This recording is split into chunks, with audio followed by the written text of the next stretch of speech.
Boa noite, seja bem-vindo a mais um encontro nosso, nesse nosso período que nós estamos enfrentando um momento tão difícil em nosso país, com um novo lockdown. Nós estamos chegamos até você através da transmissão da internet, no canal do YouTube, da Primeira Igreja Presbiteriana de Belo Horizonte. Meu nome é Raimundo Montenegro, eu sou um dos pastores da igreja e estarei com você ao longo desse encontro nosso. Nós temos estudado nas noites de quintas-feiras aqui na igreja sobre a vida do discípulo de Cristo Jesus, ou o discipulado, esse projeto de vida fascinante que o Senhor Jesus convida os pecadores a fazerem parte. Hoje nós vamos refletir sobre o conhecimento do próprio Mestre, Jesus como nosso Senhor. A vida cristã pode ser essencialmente definida como sendo a vida de seguir a Cristo como Senhor e Salvador. Ele, que é o único mediador entre Deus e os homens, é também o redentor da sua igreja. Pecadores como nós, que veem em Jesus Cristo o seu Salvador, são conhecidos como cristãos. Entretanto, a nossa relação com o nosso Senhor Jesus Cristo não é exclusivamente uma relação de conhecimento intelectual e de conhecer doutrinas a respeito dele. É um verdadeiro relacionamento pessoal com aquele que é Deus eterno e habita em nós. Eu lhe convido a, nesta noite, olharmos alguns textos da Escritura Sagrada que falarão ao nosso coração sobre quem é Jesus Cristo. Expressões afirmadas por pessoas que o conheciam, amigos, discípulos e até mesmo inimigos de Cristo. E por fim, o que o próprio Cristo fala sobre si mesmo. É importante nós refletirmos sobre isso, porque certamente o Senhor Jesus é um dos personagens da história mais debatido, questionado. Se nós tirarmos a narrativa bíblica a respeito de quem é o nosso Senhor Jesus Cristo, pouco resta de confiável. As interpretações, as visões, a maneira de enxergar o Filho de Deus são as mais distintas possíveis. O nosso compromisso é buscar ver o testemunho que o próprio Deus deu na sua Escritura, na Bíblia Sagrada, sobre o seu Filho Jesus Cristo. Isto é de vital importância para a vida cristã, ao ponto de nós encontrarmos o apóstolo João dizendo logo na sua carta, na sua primeira carta universal, primeira carta de João, no capítulo de número 5, sobre a importância desse testemunho. Oportunamente nós deveremos voltar neste texto para alguma nova reflexão. Mas eu leio para nós agora em 1 João 5, versículos de 9 a 12, que nos dizem o seguinte: se admitimos o testemunho dos homens, o testemunho de Deus é maior. Ora, este é o testemunho de Deus que ele dá acerca do seu Filho. Aquele que crê no Filho de Deus tem em si o testemunho. Aquele que não dá crédito a Deus o faz mentiroso, porque não crê no testemunho que Deus dá acerca do seu Filho. E o testemunho é este, que Deus nos deu a vida eterna, e a vida eterna está no seu Filho. Aquele que tem um filho tem a vida. Aquele que não tem um Filho de Deus não tem a vida. Eu gostaria de destacar precisamente que o nosso convite, o nosso desafio e a nossa caminhada hoje e ao longo dos nossos encontros é precisamente a caminhada do testemunho do nosso Senhor Deus. O que Deus fala sobre o seu Filho Jesus Cristo, o que Ele nos fala. Estamos num horário diferenciado, porque em virtude do lockdown que foi decretado no nosso estado de Minas Gerais, nós não poderemos ter circulação após as 20 horas. Em virtude disso, a transmissão ao vivo foi antecipada para as 6 horas da tarde, mas você pode acessar a qualquer momento. Eu lhe recomendo também que, se você quiser ter uma reflexão adicional e mastigada, parte a parte daquilo que nós temos conversado, você encontrará uma playlist 7 a 7, 7 minutos de reflexão diária no meu canal no YouTube, Raimundo Montenegro. Acesse e procure, e além desse estudo semanal de 1 hora, você vai poder fazer uma reflexão diária curta para a sua própria edificação espiritual. Algumas pessoas têm usado como momento devocional, fica a recomendação também. Eram transmissões simultâneas com o canal da igreja, por isso que foi necessário abrir um outro canal. Mas lá você vai encontrar um vasto material, fica o convite. Eu lhe convido nesse instante a orarmos ao Senhor, buscando a bênção de Deus. Façamos isso. Ó Deus bendito, nós louvamos o teu santo nome. Te exaltamos porque tu és poderoso. Te louvamos porque em tua graça, provisão e misericórdia, tu nos supres das nossas necessidades. Te rogamos que em nome do teu Filho Jesus, tu nos ouça a oração, tu nos assistas, ilumina-nos com o teu Espírito, neste momento que vamos refletir o conteúdo da tua palavra. E pedimos-te, ó Deus, que em nome do teu Filho Jesus, tu nos ajudes a ouvir a tua voz e te seguir. Te rogamos uma graça especial sobre a nossa espécie humana neste momento que nós temos vivido. Momentos de provações intensas. Estamos lidando com essa pandemia, nos sentimos fragilizados e muitas vezes o nosso coração se pega um tanto atemorizado pelas incertezas da vida. Ó Deus bendito, tu estás no controle de todas as coisas. Te pedimos, ó Deus, a tua assistência misericordiosa, em especial o teu socorro àqueles que estão aflitos, sofrendo no seu corpo, lutando com a sua saúde, e aqueles que estão aflitos na sua alma, sofrendo com angústias e ansiedade. Ó Deus, assista-nos com a graça do teu Espírito. Cumpra, ó Deus, um bom propósito de nos trazer para mais próximos de ti. Ajuda-nos a, com a tua presença, enfrentarmos estes dias maus, pois tu venceste o mundo na pessoa do teu Filho Jesus Cristo, e sendo tu soberano eterno, tens o controle de tudo. Suplicamos, ó Deus, a tua misericórdia sobre o nosso país, em especial que tu assistas todos os que estão envolvidos no combate a esta pandemia, para que haja um recuo deste momento tão grave, com tantas pessoas fragilizadas e tantas vindo a falecer também. Suplicamos em especial a tua bênção sobre o teu povo, a tua igreja. Assista-nos em nome de Jesus. Amém, Senhor Deus. Amém. Eu lhe convido a acompanhar a leitura que passo a fazer no Evangelho do nosso Senhor Jesus Cristo, segundo escreveu João, no capítulo de número 14, versículos de 1 a 9, um dos diálogos que Cristo teve com os seus discípulos, que se mostra oportuno para nós também, do início ao final. Assim nos diz a palavra do Senhor. Não se turbe o vosso coração, credes em Deus, crede também em mim. Na casa de meu pai há muitas moradas, se assim não fora, eu vos teria dito, pois vou preparar-vos lugar.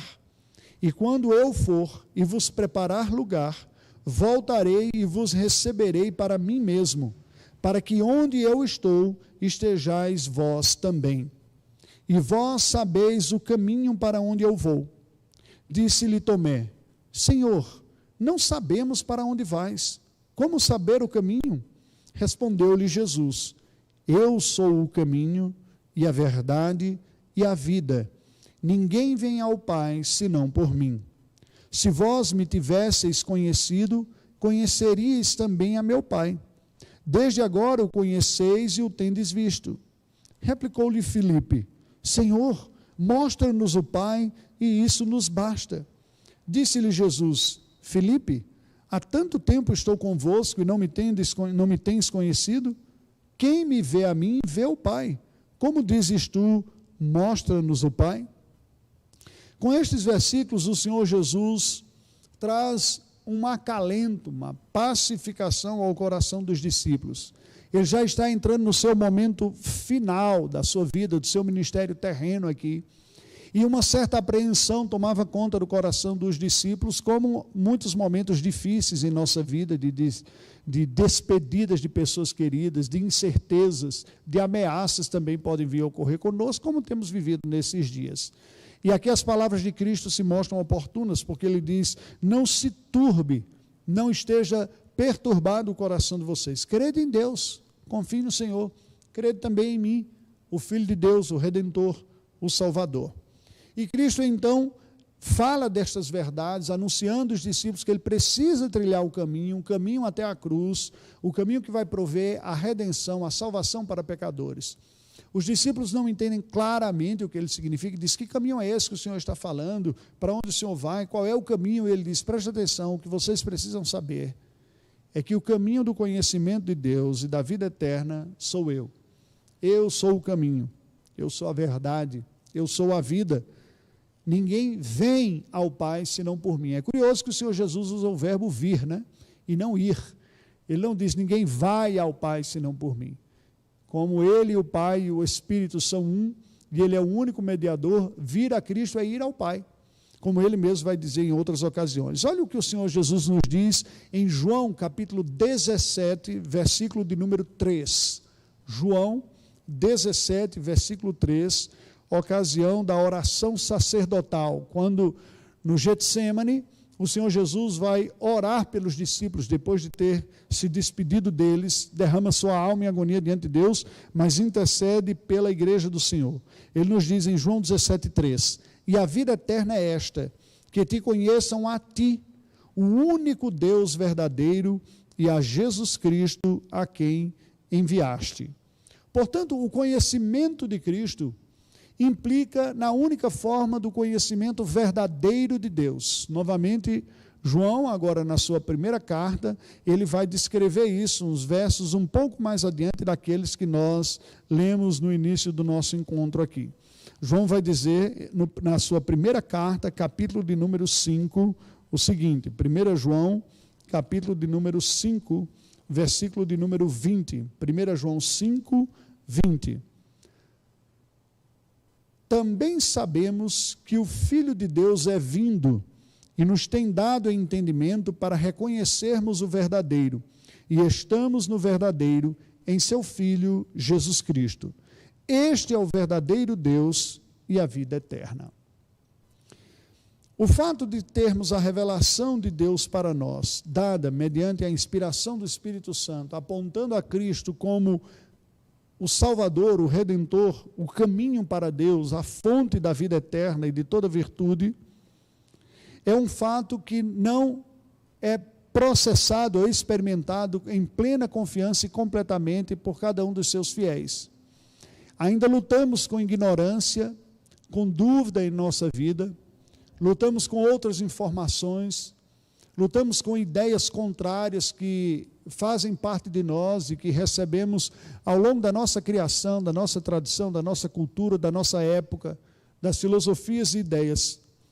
Certa vez alguém chegou para mim e perguntou: vem cá, por que vocês leem tanto a Bíblia? Você já leu a Bíblia toda? Eu falei: sim, já li, algumas vezes. Ele disse: e por que continua lendo? Você não já conhece o conteúdo? O que essa pessoa não entendia sobre esta prática cristã, do hábito contínuo de estudo da palavra de Deus, é que nós não lemos a Escritura para ter um conhecimento geral do seu conteúdo. A palavra de Deus é a verdadeira fonte de vida, é através dela que nós conhecemos o próprio Deus. É o meio que nós estabelecemos esse diálogo com o Senhor. Devido ao efeito do pecado que ainda está em nós, nós nos esquecemos de muitas verdades espirituais, pois são tantas. A palavra do Senhor tem 1189 capítulos, são inúmeros versículos, inúmero conteúdo. E se nós não estivermos nos renovando constantemente em nossa mente por este conteúdo, nós vamos nos esquecendo de verdades essenciais. Para a jornada cristã, para aqueles que estão seguindo a Cristo já há um certo tempo, eu percebo que o grande desafio não se trata de conhecer algo novo, mas de voltar à vitalidade da confiança de verdades antigas, por vezes esquecidas ou deixadas em segundo plano. A palavra do Senhor nos destaca essa importância dela mesma, da Escritura Sagrada, ainda no Evangelho segundo João, Evangelho de Jesus Cristo segundo João, no capítulo de número 5, versículo de número 39. Foi o primeiro versículo que eu li na abertura desses nossos estudos sobre o discipulado, a vida cristã. O Senhor Jesus está dizendo aos seus compatriotas, em João 5,39, o seguinte: examinais as Escrituras, porque julgais ter nelas a vida eterna, e são elas mesmas que testificam de mim. Ou seja, Cristo está dizendo, vocês examinam as Escrituras, porque vocês acreditam que tem nela a vida eterna. E estão certos em fazer isso. Quando nós abrimos a Escritura Sagrada, na expectativa, na esperança de receber instrução que nos leve para uma vida que agrada a Deus, uma vida abençoada, nós estamos certos. Só que Cristo continua o versículo dizendo, e são elas mesmas que testificam de mim. Por que Cristo fala isso? Porque não é possível experimentar verdadeira transformação espiritual. Não é possível experimentar uma nova vida espiritual. Não é possível experimentar verdadeira comunhão com Deus. Não é possível experimentar uma nova obediência, uma nova disposição do coração, sem a presença pessoal e o relacionamento pessoal com o nosso Senhor Jesus Cristo. Toda a Escritura conflui e aponta para Cristo Jesus. Estudar a Escritura para ter mera informação ou simples informação, ou tentar obter dela direto uma piedade por esforço próprio, não produz frutos verdadeiros. Foi o Senhor Jesus mesmo que compara a relação dele com seus discípulos com a videira e os seus ramos. Em João capítulo 15, Jesus vai dizer, eu sou a videira verdadeira e vocês são os ramos. Os ramos que estão conectados em mim, ligados a mim, esses dão frutos. Aqueles que não dão frutos serão cortados. Portanto, toda verdadeira piedade, toda verdadeira espiritualidade, todo fruto cristão é decorrente da presença de Cristo e da comunhão com Cristo que os cristãos experimentam. E é neste sentido que eu lhe desafio a olhar a Escritura em busca do Redentor. Ver como cada passagem da Escritura lhe leva a Cristo Jesus. Este exercício não é apenas um exercício de escolha individual, que algumas pessoas tentam fazer isso, mas é precisamente aquilo que Cristo mostrou para os seus discípulos. Conversando com os seus discípulos no caminho de Emaús, em Lucas capítulo 24, nós vemos registrada esta conversa, o Senhor Jesus literalmente fala aos discípulos que toda a Escritura falava a respeito dele. Veja o que diz, Lucas capítulo 24, depois de ressuscitar, o Senhor Jesus aparece a alguns discípulos no caminho de Emaús, e nos diz o texto que eles foram conversando, e precisamente tem uma hora que Jesus se aproxima e pergunta sobre como estão as coisas, e aqueles discípulos se dizem, olha, você não está sabendo o que foi que aconteceu nos últimos dias? Isso está descrito no versículo 18, ele diz, não, o que ocorreu? E aí eles passam a falar do que tinha ocorrido com o próprio Cristo, porque não estavam reconhecendo. Mas adiante o Senhor Jesus, no versículo 25, diz, ó nécios, tardos de coração, para crer tudo o que os profetas disseram. Lucas 24, versículos 26 e 27, ele nos diz, porventura não convinha que o Cristo padecesse e entrasse na sua glória? E começando por Moisés, discorrendo por todos os profetas, expunha-lhes o que a seu respeito constava em todas as Escrituras. Veja que o Senhor Jesus vai falar sobre si mesmo, mostrando que os eventos da sua vida já estavam predefinidos, escritos e anunciados em toda a Escritura Sagrada. Começando por Moisés, ou seja, pelos livros da autoria de Moisés, o Pentateuco, a Torá judaica, os 5 primeiros livros da Bíblia, discorrendo por todos os profetas, ou seja, os livros históricos e proféticos, ele expunha tudo a seu respeito. Mais adiante, nós vemos no versículo 44 a 46 o seguinte, Lucas 24, versículos de 44 a 46. A seguir, Jesus lhes disse, são estas as palavras que eu vos falei, estando ainda convosco, importa se cumprisse tudo o que de mim está escrito na lei de Moisés, nos profetas e nos salmos. Preste atenção, que a esta altura não havia nenhum livro do Novo Testamento. Toda a Bíblia conhecida e usada pelo Senhor Jesus Cristo e pelos seus discípulos, até este momento, até meados da década de 40, quando o primeiro escrito do Novo Testamento é escrito, era apenas o Antigo Testamento. E o que o Senhor Jesus está dizendo aqui é precisamente que sobre ele está escrito na Escritura tudo o que era necessário para o povo da aliança crer em Cristo, em Jesus, como o Messias. É isso que significa Cristo, o Messias, o ungido. E ele diz, tudo o que de mim estava escrito na lei de Moisés, a lei, nos profetas, a maioria dos livros históricos e dos proféticos, como nós temos na nossa divisão da Bíblia, é a mesma Antigo Testamento dos judeus, mas a disposição dos livros e a maneira de categorizá-los é levemente diferente. Os livros são os mesmos, exatamente os mesmos. E nos Salmos, os escritos, o livro dos Salmos como sendo o principal da categoria dos escritos especiais. O que a Bíblia está dizendo aqui? Toda a Escritura conhecida, em todos os blocos conhecidos, nós encontramos relatos sobre o nosso Senhor Jesus Cristo. E o propósito é precisamente aquilo que Cristo falou em João. São elas mesmas que testificam de mim. No versículo 40, que é um depois, ele vai dizer, contudo vocês não querem vir a mim para ter vida. Preste atenção, porque aquela advertência de Cristo, ela continua sendo verdadeira para nós hoje.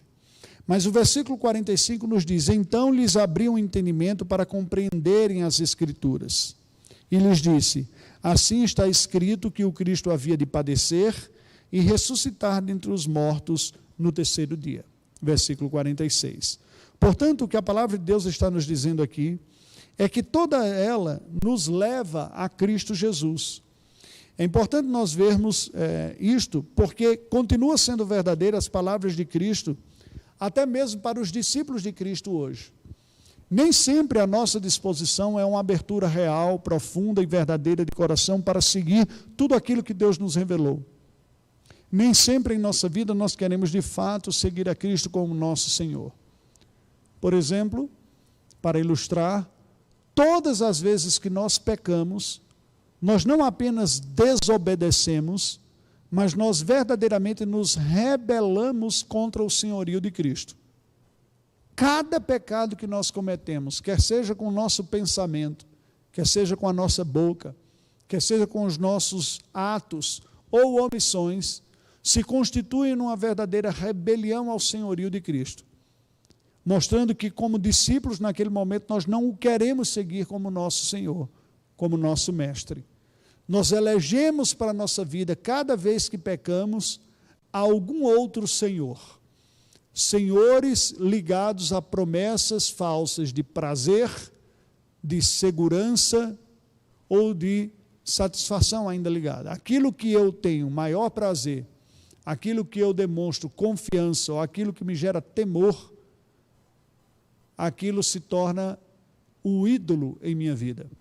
Portanto, todas as vezes que nós pecamos, pecamos por acreditar que haverá uma satisfação maior e mais importante do que a que nós devemos ter em Deus em nossa vida.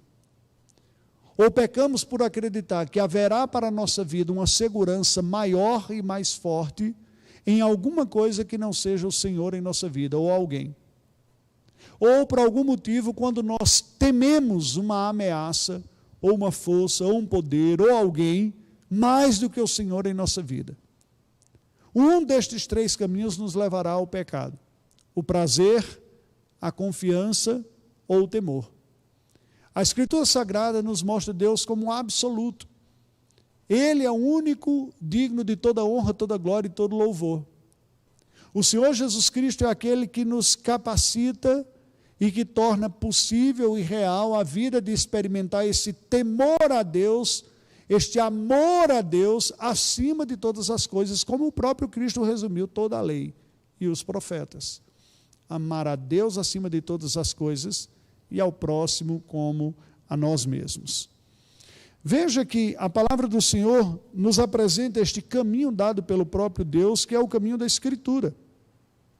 O texto bíblico nos diz, em 2 Pedro, capítulo 1, versículos 20 e 21, algo importante que nos apresenta a segurança do texto bíblico para nós sermos guiados espiritualmente. O caminho da trajetória espiritual, a fonte de instrução e segurança espiritual, não está na autonomia da reflexão de ninguém, não está na tradição. Nenhum ser humano é capaz de, por sua própria capacidade e inteligência, elaborar o caminho de elevação espiritual, nem muito menos de trilhar o caminho do conhecimento de Deus. Por isso que o Senhor veio ao nosso encontro, e na segunda carta de Pedro, capítulo 1, versículos 20 e 21, nós lemos o seguinte, que nos fala da segurança que nós temos na Escritura Sagrada. Sabendo primeiramente isto, que nenhuma profecia da Escritura provém de particular elucidação, porque nunca, jamais, qualquer profecia foi dada por vontade humana. Entretanto, homens santos falaram da parte de Deus, movidos pelo Espírito Santo. Então, preste atenção, se você quer seguir a Cristo verdadeiramente, se você quer viver como um verdadeiro discípulo do nosso Senhor Jesus Cristo, é absolutamente imprescindível, necessário, que você cultive o hábito de se debruçar sobre o livro santo, a Escritura Sagrada, a Palavra de Deus, os livros do Antigo e do Novo Testamento, pela razão simples que nos é apresentada aqui. Acima de tudo, quando nós abrimos a Bíblia Sagrada, o texto diz, sabendo primeiramente isto, ou seja, o que é que eu tenho que ter em mente em primeiro lugar quando eu pego a Bíblia em minhas mãos? A Bíblia Sagrada é esta coleção de livros que foi inspirado pelo Espírito Santo. Que foi inspirada pelo Espírito Santo. Esta coleção de livros, estes livros que formam a coleção chamada Bíblia Sagrada, foram inspirados. E a própria Escritura demonstra isso da seguinte forma: nenhuma profecia, ou seja, nenhum anúncio da Escritura, nenhuma mensagem da Escritura, ela provém de particular elucidação. Isso significa dizer, ela não é fruto de uma interpretação, uma compreensão simplesmente pessoal dos seus autores.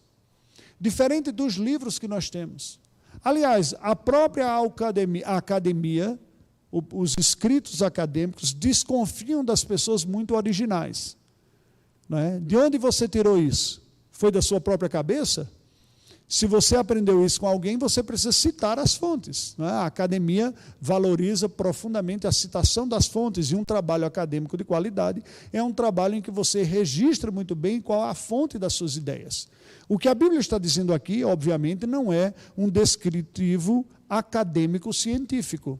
Mas o que está dizendo é o seguinte: os enunciados da Escritura Sagrada, as informações que nos foram comunicadas pelos autores bíblicos, não foram definitivamente fruto de sua própria reflexão individual, como se eles elaborassem na sua mente ideias e decidissem escrever. Essa é a característica dos escritos humanos, das opiniões, e de uma forma mais livre até dos ensaios, em que nós falamos livremente o que pensamos.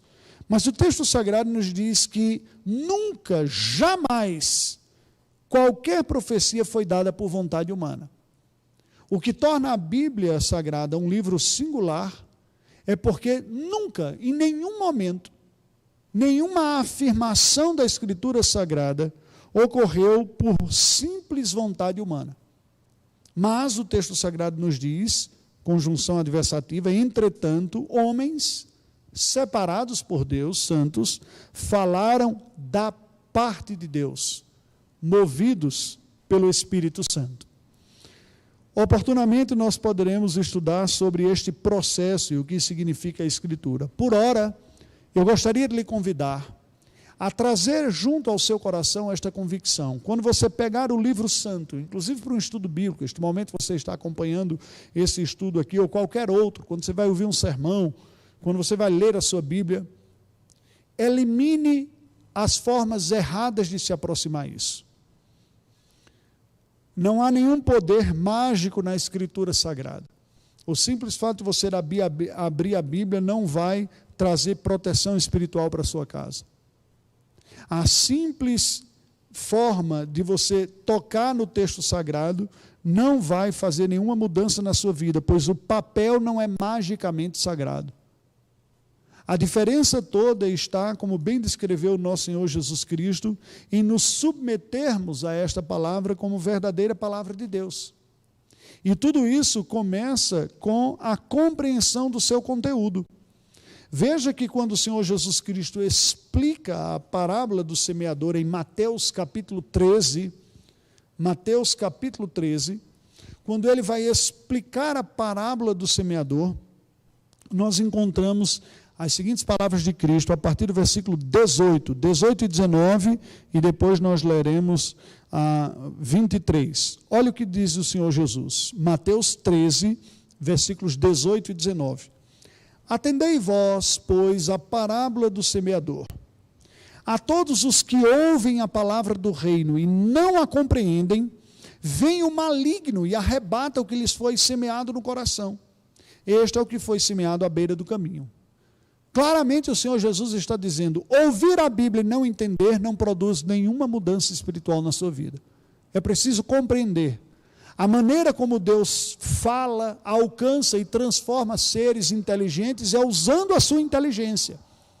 A espiritualidade cristã, portanto, e a meditação cristã não consiste no esvaziamento da mente, mas consiste na instrução da mente. É preciso compreender. O versículo 23, no espectro oposto da semente caída à beira do caminho, é a boa terra, que produz fruto. Nos diz assim, mas o que foi semeado em boa terra é o que ouve a palavra e a compreende. Este frutifica e produz a 100, a 60 e a 30 por 1. Entretanto, eu gostaria de lhe lembrar que o nosso chamado não é simplesmente para termos a compreensão, mas para que a compreensão nos leve à conversão, para que a compreensão nos leve à submissão a Cristo, para que a compreensão nos leve ao arrependimento, à fé, à confiança, à obediência. É neste sentido que a palavra de Deus nos foi dada. Vejamos o que disseram algumas pessoas que conheceram pessoalmente o nosso Senhor Jesus Cristo, o que falaram sobre ele. Em João capítulo 1, versículos 29 e 34, nós encontramos o depoimento de João o Batista, o primo do nosso Senhor Jesus Cristo, aquele que o reconhece como Messias na mais tenra idade. O texto de Lucas nos mostra como ainda no ventre de sua mãe Isabel, João se enche de alegria pela presença do seu primo Jesus, que chega ainda no ventre da sua tia Maria ali chegando, ou da sua prima segunda, né? No Evangelho segundo João, capítulo 1, versículos 29 e 34, nós lemos: no dia seguinte viu João a Jesus, que vinha para ele, e disse: eis o Cordeiro de Deus, que tira o pecado do mundo. Eis o Cordeiro de Deus, que tira o pecado do mundo. Isto é uma expressão muito curiosa. Para nós não faz, brasileiros, um sentido muito claro, nem tão impactante quanto foi certamente para os ouvintes judeus de João. João era tido por profeta. O relato bíblico nos diz que as autoridades religiosas que não gostavam do seu discurso, que era um discurso forte, de chamada de arrependimento, estranhavam a sua liderança, mas eles reconheciam que a população reconhecia João como um profeta. O próprio Senhor Jesus Cristo diz que na antiga aliança ninguém é maior do que João Batista. Ele foi o maior da antiga aliança, aquele sobre quem veio o Espírito do Senhor de uma forma especial, porque foi o próprio João Batista, primo de Jesus, que preparou o mundo, os ouvintes de sua época, a sua geração, para a vinda de Jesus. E anunciou Jesus aqui como o Cordeiro de Deus que tira o pecado do mundo. O que isso significa? A lei mosaica dizia que todo fiel deveria, ao menos uma vez por ano, no dia do sacrifício, dirigir-se a Jerusalém e apresentar um cordeiro em sacrifício pelo seu próprio pecado. Entretanto, estes sacrifícios, que haviam vários sacrifícios pelos pecados, ele começa no momento que verdadeiramente funda a nação de Israel, o próprio calendário judaico, e a história dos israelitas como povo de Deus, não apenas como família, mas como povo, que é a saída do Egito. Em Êxodo capítulo 12, nós vemos a execução da Páscoa, uma das festas judaicas, em que cada família tinha que imolar um cordeiro e comê-lo. Mas naquele dia original, o primeiro do calendário da história do povo de Israel, As famílias ainda no Egito não apenas imolaram o cordeiro, mas pegaram o sangue do cordeiro e colocaram nos umbrais de suas portas, nos batentes. E assim eles foram libertos da 10ª praga, que foi a morte dos primogênitos. São estas imagens de um inocente, puro e dócil como o cordeiro, que é sacrificado para livrar os culpados dos seus pecados da condenação merecida. Isso esteve presente na Páscoa original, mas repetidamente era experimentada na Páscoa, que não tinha mais o sangue nos umbrais, mas era comido o cordeiro, e na liturgia do templo em Jerusalém, o animal era sacrificado pelo sacerdote. Todas as vezes, preste atenção, durante séculos e mais de 1000 anos, o judeu se dirigia ao templo e oferecia em sacrifício um animal. Ele estava verdadeiramente anunciando a crença no Evangelho. A boa nova de que eu, como pecador, tenho o meu pecado purificado, tenho a minha culpa perdoada, a minha dívida moral paga pelo inocente que entrega a sua própria vida em meu lugar. Um animal dócil como o cordeiro, o macho da ovelha, é sacrificado e paga com a sua vida por uma culpa que era minha, que era do judeu, do fiel da antiga aliança. O autor aos Hebreus vai nos explicar que o sacrifício de animais não era efetivo, não conseguia produzir propriamente esta purificação, mas era um trailer, um anúncio da verdadeira graça que operaria e que se executaria em Cristo Jesus. Quando João vê Jesus e o anuncia como o Cordeiro de Deus que tira o pecado do mundo, o que ele está dizendo é o seguinte: todo o ritual de sacrifício que vocês fazem ano após ano, há mais de 1400 anos aqui como judeus, pois bem, este homem que está vindo aí, Jesus de Nazaré, é ele quem vai executar. É com a sua morte que definitivamente será apresentada diante de Deus a oferta perfeita, a oferta que paga pelos pecados, que purifica verdadeiramente, que não apenas anuncia um perdão, mas que é através deste sacrifício que o perdão é executado, que se executa na história. Ele é verdadeiramente o Cordeiro de Deus que tira o pecado do mundo.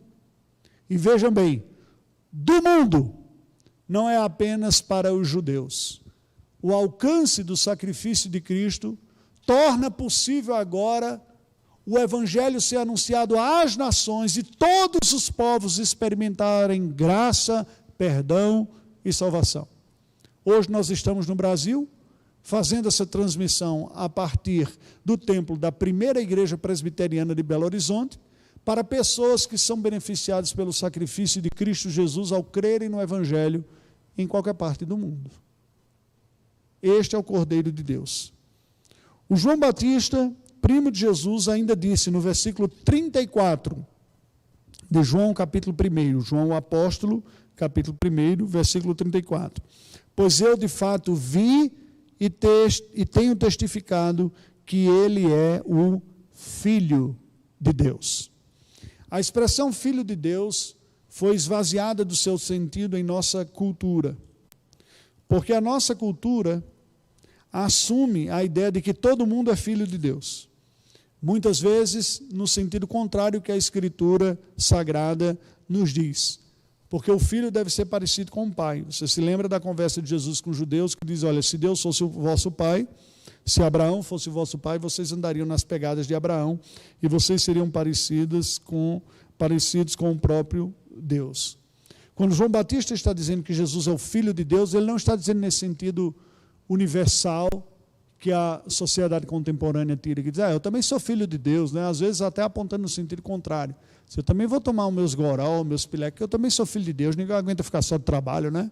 Eu também dou uma escapulida de vez em quando, porque eu também sou filho de Deus. Veja, a expressão é contrária do que a Escritura diz. Quando João Batista anuncia Jesus como Filho de Deus, ele está dizendo, ele tem a mesma natureza de Deus.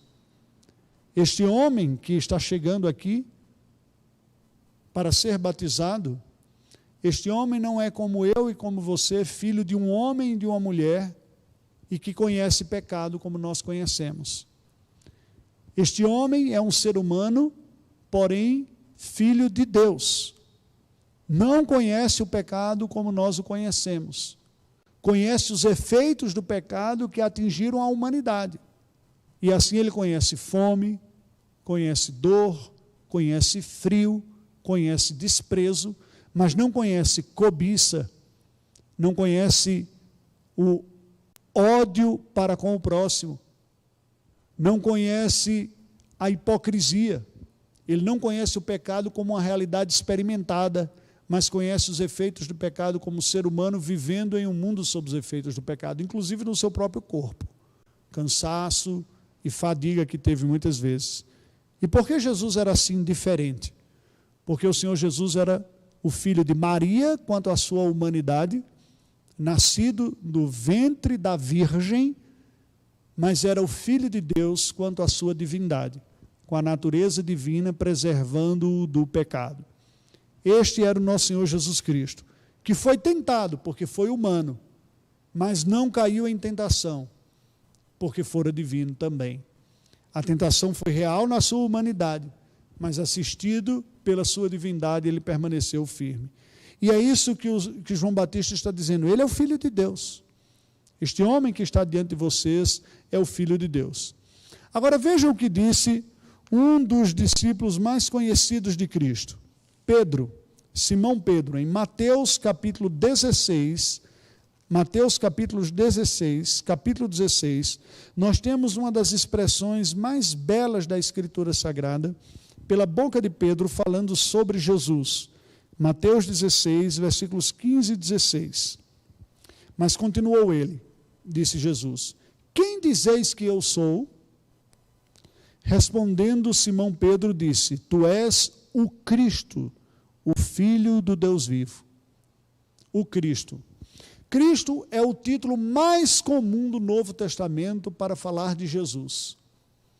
Cristo é uma palavra aportuguesada que vem praticamente transliterada da palavra grega Christos, que é uma tradução da palavra hebraica Machia, que significa Messias, literalmente, cujo sentido é ungido. Então veja, a palavra que significa em hebraico ungido, que em hebraico é Messias, em grego é Christos, que em português é Cristo.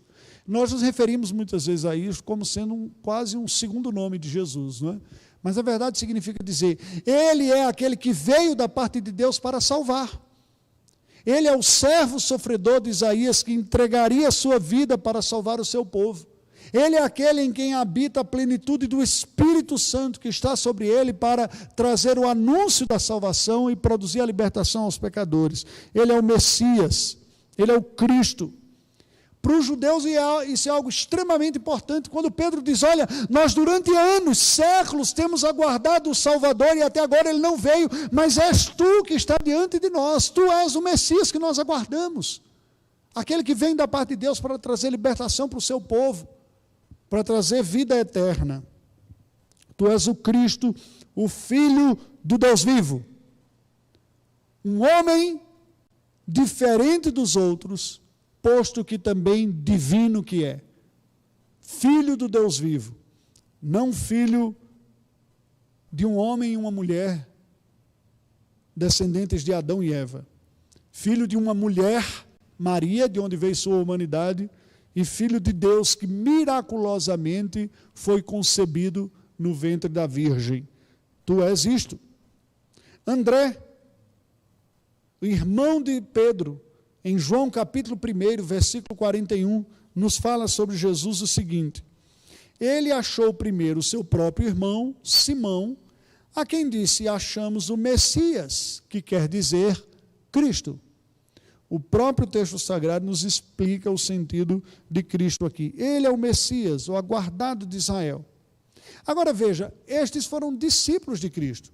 E se tornaram discípulos de Cristo precisamente porque viram nele o Salvador, o Redentor, o Messias, o Filho de Deus.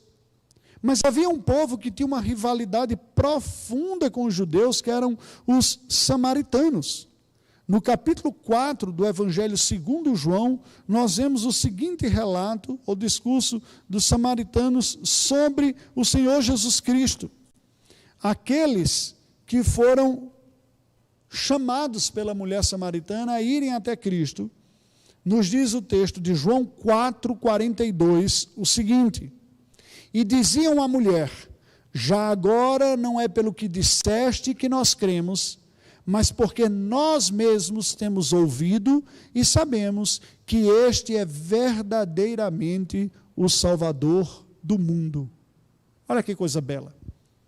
Você reconhecer a virtude em alguém da sua família é fácil. Pais adoram ouvir elogios sobre os seus filhos. Como está bonito, como está forte, como é inteligente, como é piedoso, que bom exemplo, nós ficamos orgulhosos. Ouvirmos elogios ou qualidades de pessoas que nós apreciamos como amigos, não apenas parentes, também nos faz muito bem. Elogiar a gente que nós amamos é algo fácil, fazemos com prazer. Agora, reconhecer virtudes e elogiar pessoas com quem nós temos rivalidade, não é algo fácil. Você reconhecer que aquela pessoa que pega do seu pé, que é chato, lá da sua sala de aula, é mais inteligente do que você, não é fácil. Quando na sala de aula você vê que uma pessoa que é oposta, que lhe agride, que lhe denigre, que faz oposição a você, tira uma nota melhor do que a sua, não é fácil. Quando uma empresa vê uma empresa concorrente se destacando, fazendo um serviço melhor, não é fácil. Aqui nós vemos a declaração de inimigos históricos dos judeus, aquela rivalidade tremenda que havia entre samaritanos e judeus.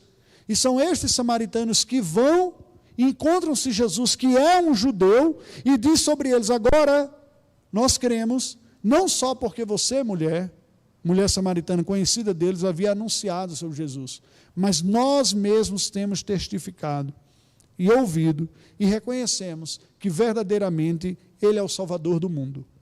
O texto sagrado nos diz no versículo anterior: muitos outros creram nele por causa da sua palavra. Ao ouvirem o Senhor Jesus Cristo, os samaritanos creram nele e creram como sendo o seu Salvador. Alguém vindo de um povo rival, mas ele diz: é o Salvador, está diante de nós. E como último texto para a nossa reflexão nesta noite, quem é o mestre a quem nós seguimos? Quem é o Senhor? Quem é o mestre dos discípulos? Quem é o Senhor de nós que somos seus servos? Isso conforme foi declarado por um soldado romano, um centurião romano. O romano era um povo politeísta, que criam em vários deuses, seguiam várias divindades. Era um povo que dominava o mundo de então, que se julgava superior e, de fato, militarmente era mais competente, mais forte, poderoso, estava estruturado ao ponto de dominar o mundo de então. E é este soldado romano que nos diz em Mateus 27:54 o seguinte, Mateus 27:54. Os centuriões que com ele guardavam a Jesus, vendo o terremoto e tudo o que se passava, ficaram possuídos de grande temor e disseram: verdadeiramente este era o Filho de Deus. O que acaba sendo um paradoxo interessante, porque o que aquele soldado testemunhou foi a morte de Jesus. Ele morreu na cruz como um miserável. A condenação à cruz era a condenação executada para a escória, o pior dos bandidos. Não lhe era dada nem mesmo a dignidade da morte, mas era reservada à crucificação a mais humilhante forma de executar a pena capital. A lei mosaica já dizia que maldito é aquele que for pendurado no madeiro. E Roma usava a crucificação como uma forma de expor a humilhação e a vergonha os maiores rebeldes. aqueles que cometeram as piores transgressões, como um alerta público: cuidado, não vá por este caminho. Naturalmente falando, tudo levava a você olhar para um homem sendo condenado na cruz como o pior, e não como alguém que seria fonte de esperança. Lembrem-se que ao lado de Jesus foram crucificados 2 ladrões. Mas o soldado romano, quando testemunha a morte de nosso Senhor Jesus Cristo, e os testemunhos que Deus, na sua providência, dá através da criação, o terremoto, a escuridão que havia tomado conta do dia, em pleno luz do dia, um eclipse havia tornado tudo escuro. Ele percebe que todas aquelas coisas não eram coincidências, mas eram testemunhos da própria natureza, de que o que estava acontecendo naquele momento era algo tremendo, algo esplêndido. O doador da vida, o criador da vida, o mantenedor da vida, estava dando a sua vida para trazer vida eterna aos que crescem nele. E isto levou o soldado romano a olhar para Jesus, aquele que ele estava tomando parte na execução, e reconhecer como romano que era aquele judeu desprovido de bens, naturalmente falando, de posses, de proteção, de amigos, de companheiros, de vestes, de dignidade, de honra. Era verdadeiramente o Filho de Deus. Preste atenção, e agora eu quero me dirigir a você. Jesus não pode ser visto por nós, seus discípulos cristãos, como simplesmente aquela pessoa que nós cremos para ganharmos a salvação. Jesus não pode ser visto por nós como o porteiro do céu, que nos abre a porta e nos deixa entrar no reino dos céus. Jesus Cristo é o redentor da sua igreja. É o mediador entre nós, pecadores, e os seres humanos. O nosso Senhor Jesus Cristo é o redentor do qual nós necessitamos todos os dias de nossa vida. E digo mais, como disse o apóstolo Paulo escrevendo aos Gálatas, em capítulo 2, versículo 20, eu tinha dito que o versículo anterior seria o último, mas eu me lembrei desse texto agora e eu gostaria de compartilhar com vocês. Gálatas 2:20. O apóstolo Paulo faz uma declaração tremenda. Ele nos diz assim, Gálatas 2:20. Logo já não sou eu quem vive, mas Cristo vive em mim. E esse viver que agora tenho na carne, vivo pela fé no Filho de Deus, que me amou e a si mesmo se entregou por mim. O que é que Paulo está dizendo? Preste atenção. Paulo está falando o seguinte: depois que eu conheci Jesus, que ele apareceu para mim na estrada de Damasco, minha vida mudou completamente. Eu já não sou mais aquela pessoa autoconfiante, confiante na sua própria teologia, na sua exegese, na sua capacidade de interpretação, confiante na minha autodeterminação de seguir as tradições e as leis conforme aprendi dos meus professores e assim agradar a Deus. Eu estava absolutamente equivocado. Achando que estava agradando a Deus, na verdade estava servindo a minha própria imagem, estava servindo ao meu próprio eu. Havia orgulho religioso dentro de mim. Uma lição dolorosa de ser aprendida, mas eu aprendi. Agora a minha vida é outra completamente diferente. Se há alguma virtude em mim, se há verdadeira espiritualidade, se há fé, se há fervor, se há disposição para servir ao próximo, é porque já não sou eu quem comanda a minha própria vida. É um outro.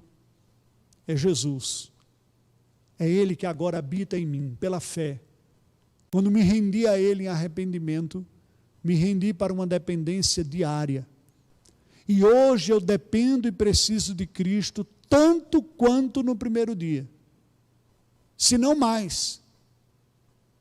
Se não dependo mais ainda. E é a presença de Cristo em mim que me capacita a viver desta nova maneira. É esse viver que eu tenho na minha carne, enquanto aqui estou e não sou glorificado. Esse viver que eu tenho pela fé no Filho de Deus, pela confiança de que Ele morreu, ressuscitou, está comigo e é a fonte de tudo que eu preciso para viver para a glória de Deus. Presta atenção. Porque como cristãos, nós podemos nos esquecer destas verdades. E achar que a vida cristã consiste simplesmente, já que eu fui salvo por Jesus lá no passado, agora basta ler a Bíblia e seguir o que ela está dizendo. Assim seria se possível fosse, mas não é. Deus enviou o seu Filho Jesus Cristo à terra, porque a humanidade precisa de Redentor, de Salvador. Dependemos dele diariamente. Ele que a mim mesmo amou, diz o apóstolo Paulo, e a si mesmo se entregou por mim. Você pode dizer isso em primeira pessoa, quando olha para Jesus Cristo? Ele me amou e a si mesmo se entregou por mim. É dele que eu preciso e nele tenho tudo o que preciso. Eu gostaria de orar com você neste momento, encerrando este nosso encontro, essa transmissão, que a partir desta semana passará a ser ao vivo às 6 horas da tarde, em virtude do lockdown que nós temos aqui, vai até às 7 da noite. Mas, mais uma vez, eu gostaria de destacar e lhe convidar. Acompanhe tudo o que a igreja está oferecendo, as transmissões dos cultos dominicais, uma aula de escola dominical às 9 da manhã. Eu lhe recomendo, se você quiser ter um momento de reflexão diária, 7 minutos, entre no meu canal, Rai Montenegro, se inscreva, você tem acesso a inúmero conteúdo lá também. Este é o meu desejo, o meu propósito, que você seja assistido neste momento de pandemia. É o desejo do conselho da igreja, do corpo pastoral, de oferecer alimento espiritual para a sua vida. Faça uso disso e que Deus seja com você. Vamos orar ao Senhor. Deus bendito, nós louvamos o teu santo nome. Nós te bendizemos porque tu enviaste o teu Filho Jesus Cristo, que deixou a glória eterna e celestial e assumiu a nossa humanidade, assimilando-a, incorporando-a a si mesmo, a sua natureza. E veio precisamente para, assumindo a nossa humanidade, receber a punição da culpa que era nossa. E ao assumindo a nossa humanidade, nos representar, receber os benefícios da obediência que era tão somente dele, porque a nós é impossível a obediência plena.